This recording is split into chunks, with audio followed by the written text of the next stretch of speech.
Hello, जय हिंद दोस्तों। आप सभी कक्षा 9वीं वाले स्टूडेंट्स के लिए हिंदी विषय का पूरा पेपर मैं लेकर आ चुका हूं, और वो भी आपका उत्तर सहित।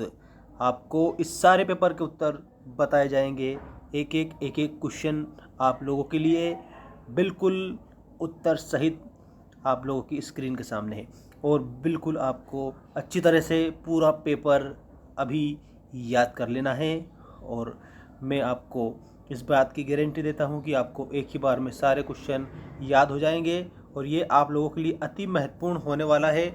आपकी परीक्षा में इसमें से बहुत सारे प्रश्न देखने को मिलेंगे। देखिएगा, सही विकल्प चुनकर लिखिए। में आपका पहला जो है प्रश्न, किस काल को स्वर्णकाल कहा जाता है? तो यहाँ पर आपको इसका जो उत्तर है उसमें आपको बता देना है। आपका जो भक्ति काल है, भक्ति काल को किसको भक्ति काल को कहा जाता है स्वर्णकाल। अगला प्रश्न आपका है, कामायनी के रचनाकार हैं। तो कामायनी के जो रचनाकार हैं वो आपके हो जाएंगे जयशंकर प्रसाद। जयशंकर प्रसाद ये कामायनी के रचनाकार हैं। इसके बाद में देखिएगा, मेरे संग की औरतें मृदुला गर्ग द्वारा रचित है। तो यहाँ पर आपका संस्मरण हो जाएगा। क्या लिखोगे आप इसमें? संस्मरण आप इसमें लिखोगे।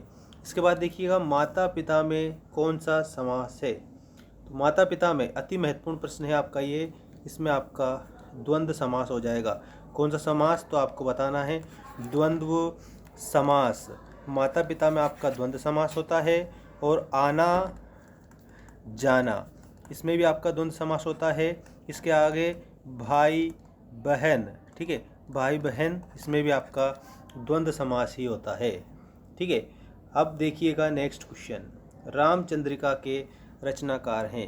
तो केशव दास, आप उत्तर में लिखना केशव दास। केशव दास ने रामचंद्रिका की रचना की है।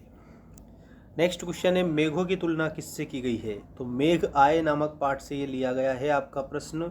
तो मेघों की जो तुलना है वो आपकी की गई है पाहुन से। पाहुन का मतलब होता है मेहमान। पाहुन का मतलब आप मेहमान बताएंगे। तो मेघों की तुलना पाहुन से की गई है। अगला प्रश्न है, रिक्त स्थानों की पूर्ति कीजिए। देखिएगा, उपन्यास सम्राट के नाम से जाने जाते हैं। तो यहाँ पर आपके ये जो प्रेमचंद लिखा हुआ है, प्रेमचंद जी, मुंशी प्रेमचंद उपन्यास सम्राट के नाम से जाने जाते हैं। तो खाली स्थान में आप लिखेंगे प्रेमचंद। ठीक है। अब देखिएगा, पंचतंत्र। पंचतंत्र में समास है, तो इसमें आपका द्वंद्व समास होगा। ठीक है, क्योंकि आपका दोनों पद प्रधान है, इसलिए द्वंद्व समास आपका इसमें होगा। रात का विलोम, रात का जो विलोम है वो आपको बताना है। और विलोम का अर्थ क्या होता है? तो विलोम का अर्थ होता है उल्टा। तो रात का विलोम क्या हो जाएगा? तो रात का विलोम दिन हो जाएगा, दिन। रौद्र रस, रौद्र रस का स्थायी भाव है। तो रौद्र रस का स्थायी भाव क्रोध होगा। एकांकी, देखो एकांकी में अंक पाया जाता है। तो एकांकी में एक अंक पाया जाता है, एक अंक। इसके बाद में समास। समास के भेद होते हैं। समास के कितने भेद होते हैं? यहाँ पर आपको 6 भेद बताना है। समास के 6 भेद होते हैं। कितने भेद? 6 भेद होते हैं। अब ये आपकी सही जोड़ी बनाइए वाले प्रश्न आ चुके हैं। 9 2 11 होना। तो 9 2 11 होने का अर्थ क्या लिखेंगे आप? 9 2 11 होना मतलब भाग जाना। ठीक है। और आपका अगला जो क्वेश्चन है इसमें पंचवटी। पंचवटी, अच्छा, पंचवटी में आप लोगों को क्या बताना है? खंड काव्य बताना है पंचवटी में। इसके बाद में सूर सागर। ठीक है, देखिएगा, सूर सागर जो दिया है ये महाकवि सूरदास जी की रचना है। ठीक। रीढ़ की हड्डी, रीढ़ की हड्डी जगदीश चंद्र माथुर। रामचरितमानस, तो ये महाकाव्य है। विद्यालय, तो विद्यालय में दीर्घ स्वर संधि आपकी हो जाएगी। विद्यालय में दीर्घ स्वर संधि होगी। अब सत्य असत्य आप लोगों को बताने हैं, सही गलत। इस जल प्रलय में बाढ़ का चित्रण है। तो आपका इसमें आपका सत्य हो जाएगा, पहला वाला सही है। ठीक। घुमक्कड़ शास्त्र के रचनाकार राहुल सांकृत्यायन है। तो ये भी आपका क्या हो जाएगा? ये भी आपका सत्य हो जाएगा। ठीक। और रचना के आधार पर वाक्य के 4 प्रकार होते हैं, ये आपका असत्य होगा, क्योंकि रचना के आधार पर वाक्य के 3 प्रकार होते हैं। 3 प्रकार होते हैं। रीढ़ की हड्डी, देखिएगा रीढ़ की हड्डी व्यंग प्रधान एकांक की है, रीढ़ की हड्डी व्यंग प्रधान एकांक की है, तो यहाँ पर आपका ये सत्य हो जाएगा। अगला है हमारा रस के 5 अंग होते हैं, ये आपका असत्य होगा क्योंकि रस के कितने 4 अंग होते हैं, 4 अंग होते हैं। अब यथाशक्ति, यथाशक्ति में आपको क्या बताना है, समास बताना है, अव्ययभाव समास है। तो यहाँ पर आपका क्या हो जाएगा, ये यथाशक्ति में अव्ययभाव समास है, ये आपका सत्य हो जाएगा, बिल्कुल 100% सही है। इसके बाद में देखिएगा एक शब्द में उत्तर दीजिए। दो बेलों की कथा नामक पाठ के लेखक हैं, तो प्रेमचंद, ठीक है, प्रेमचंद बताएंगे। मृत्यु का तरल दूत, बाढ़ के पानी को, बाढ़ के पानी को कहा गया है।